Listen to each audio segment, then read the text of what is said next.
The Poolrooms. Arguably the second most popular idea for a liminal space. And before we discuss the videos for today, I just have to ask, what is it about pools and liminal spaces anyway? In my first video on this series, I mentioned the indie horror games Anemoyapolis and Dreamcore. Since then, we've gotten pools and a section in Escape the Back Rooms. It's honestly fascinating that we seem to inherently like the idea of large pools that we can explore. Or maybe it's just me and everyone else finds this unsettling. Whatever it is, I'm not quite sure, but if you have a theory, please leave a comment down below. I'd love to hear, the science behind all that. But I've rambled long enough. Today's video will be on Into the Hyperverse's videos, Into the Poolrooms and the Poolrooms exit. And if you want to watch both of those videos first, then links will be in the description along with timestamps for this video. But with all that being said, let's get started. Alright, so we rejoin our protagonist, Cameraman, who fortunately is uninjured from his long fall. And while I hate to change the topic so soon after starting, I wanted to just point something out. From the start, these pool rooms are drastically different from the other portrayals I've seen. For example, Anemoyapolis has an overtly resort-style theme, with a spa and a lazy river area, along with more sterile-looking pools in the employee-only area. In comparison, the level for the Lost in the Back Rooms are either large rafting sections with puzzles, which seem to be in some sort of military base, or it has you explore an area that's clearly themed to attract families, but it's also really dingy and it's given the impression that it's been abandoned for a long time. Long enough to not fall apart completely, but to lose quite a bit of its luster. The fact that there's also toxic water and a hand monster, that doesn't really help either. But all of them were at the very least portrayed as pools you'd believe humans designed, and then abandoned for one reason or another. Here though, these pools seem to be constructed by not a someone, but a something. Something who has seen indoor pools, but doesn't understand all the elements that go into making them a safe place for people to swim in. I mean, look at it. There are so many slip and fall hazards, there are railing-free staircases in addition to large rounded ones, cube-shaped openings in the walls, rounded walkways suspended in the air, and even bottomless chasms of doom. And the safety railings are pretty much uselessly placed, as if whoever saw the pool didn't know what they were used for. Just look at all this and think about how easy it would be, as a kid, fresh out of the pool and bursting with excitement, to slip and fall down this, and get injured or worse. It makes my knees wobble just thinking about it. But, with the safety issues aside, I can admit it's incredibly designed. And as someone who likes to swim, I'd probably want to stay on this floor. And if you weren't going to swim, it at least seems like a cool place to well, it seemed cool until I saw that guy lurking around. And no, that isn't a lighting issue. The water is indeed black. So, scratch what I said. There's a monster, and you can't swim. This place sucks. So, Cameraman sees the aforementioned large spiral staircase and begins climbing. So, we can note that he doesn't have a fear of heights.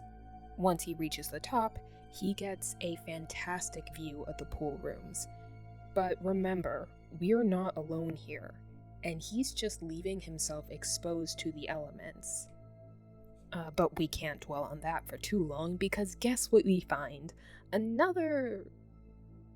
Well, I was going to say it was a cryptic note, but it's more appropriate to call it a tragic one instead. Because in 2 short sentences, it lays out the fate of one of the explorers from the first video. He didn't make it, and neither will I.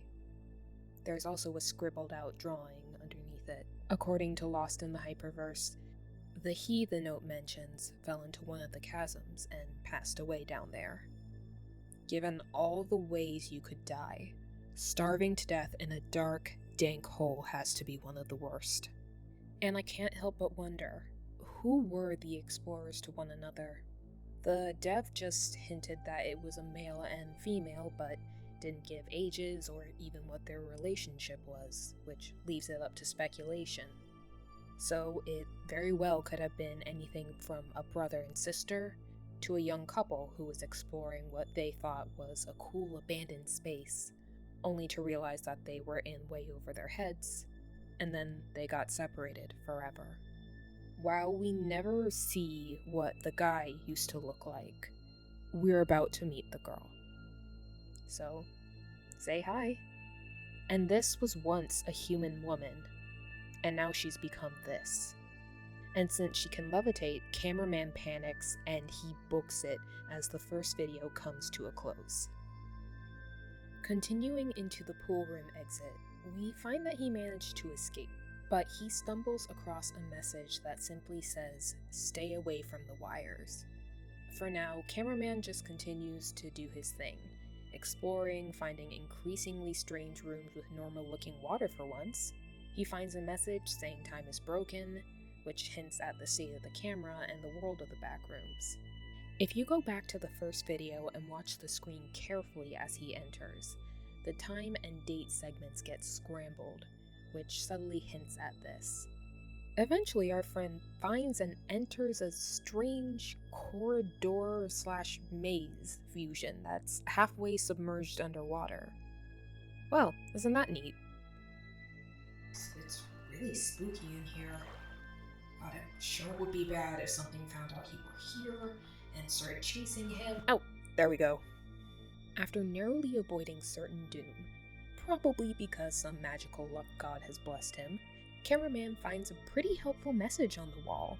Find the gap, alluding to a hole in the wall which presumably leads out of this place and solidifies my theory about the aforementioned deity blessing. And after wandering through a strange cylindrical maze, the cameraman finally finds out what the wires are. A strange, pulsating mass of orange tubes besides a written cry for help. And while it's just so horrible, I love the visual storytelling. I love the way the writing looks because it's so gruesome in its details.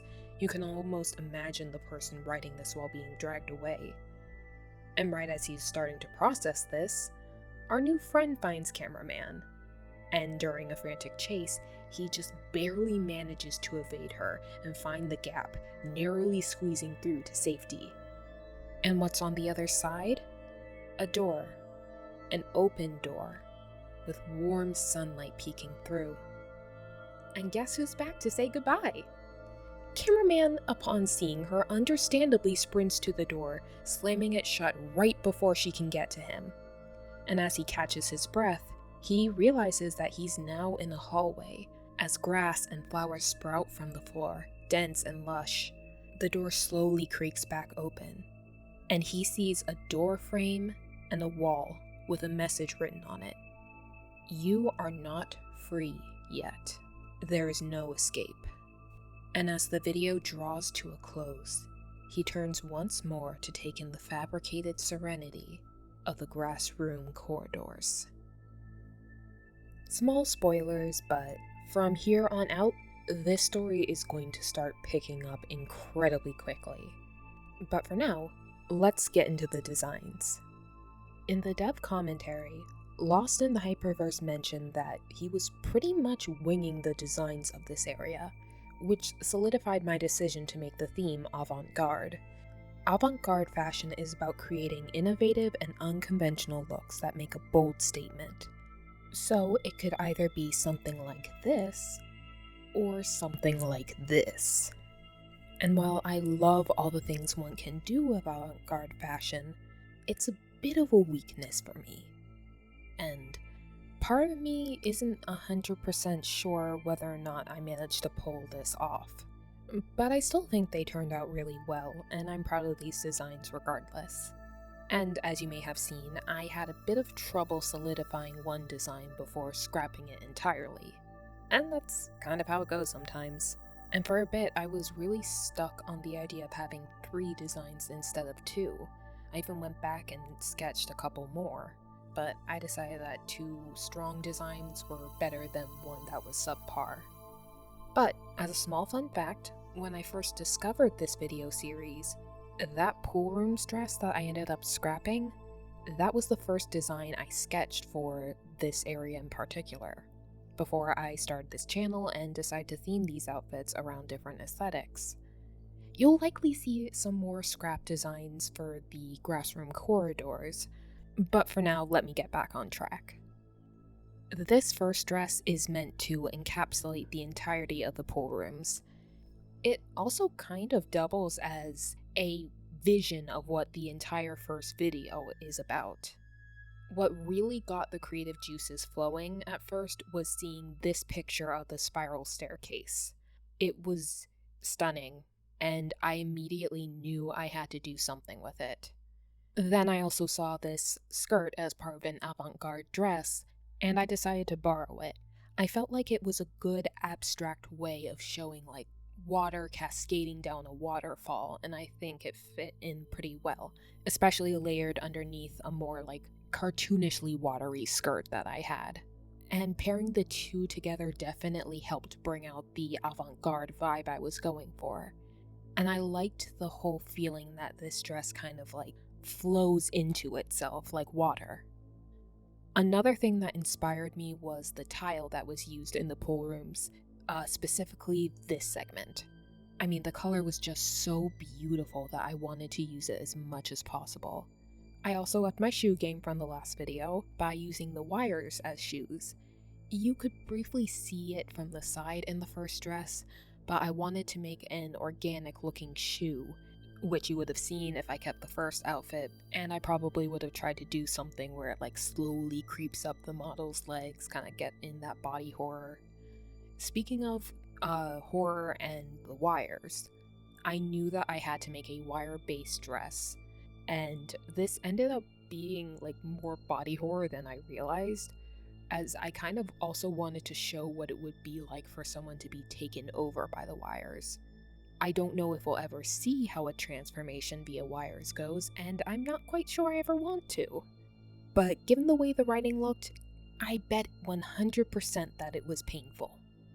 And as you saw, I kind of drew and erased to try and get like the tubular and warped but alive feeling that the wires have. And if you look carefully, the model is wearing a bathing suit underneath, as kind of a nod to the general atmosphere of the place and what it was intended for. And of course it's in the same color as the tiling. The wires took a bit of time as I kind of struggled to get that same orange color scheme, but also making it look slightly wet. I also noticed that whatever the wires infect get this black mold-like substance growing from it. So I included it on the poor model's skin, which I think helped to make it look more like it was burrowing inside her. And upon studying the few references I could see of the monster, which wasn't really much, it seemed like she had a very washed out and like chalky look. So I added spots where her skin was fading, as if the wires were like leaching out all of the pigments of her skin.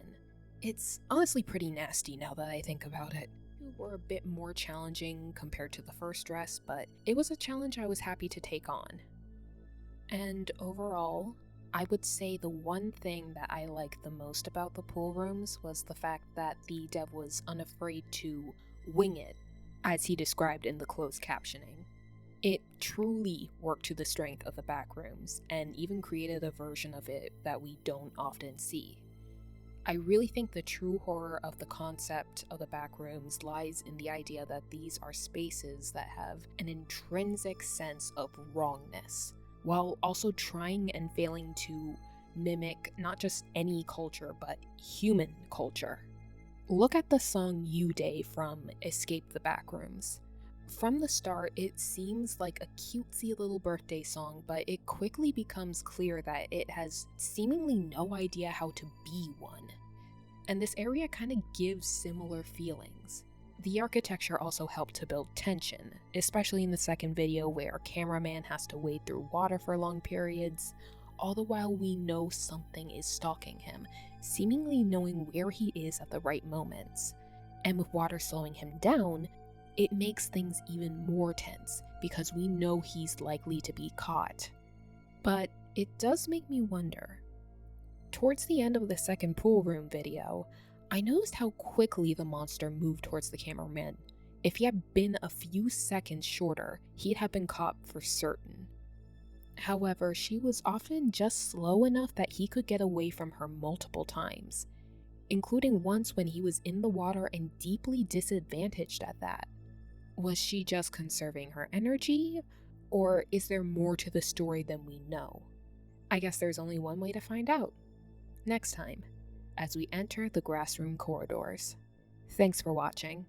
If you enjoyed this video, please like and subscribe if you want to see more. Either way, I'm looking forward to seeing you in my next video. And remember, don't go near the wires.